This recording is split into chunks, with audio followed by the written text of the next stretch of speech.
You ask Tiger to solve. This deals with linear equations with one unknown. The final result is v equals 2.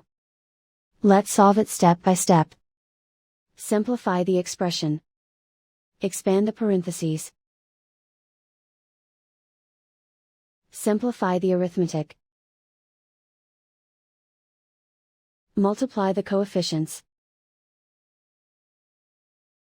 Group all v terms on the left side of the equation.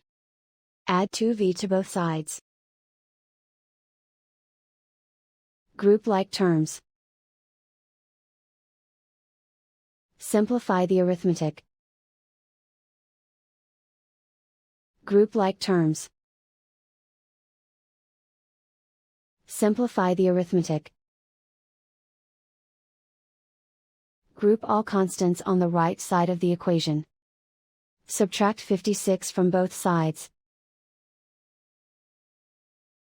Simplify the arithmetic.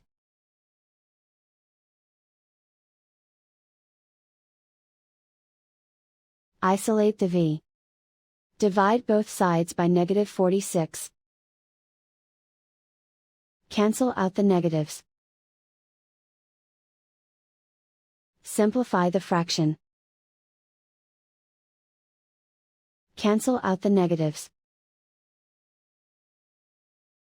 Find the greatest common factor of the numerator and denominator. Factor out and cancel the greatest common factor. And so the final result is v equals 2.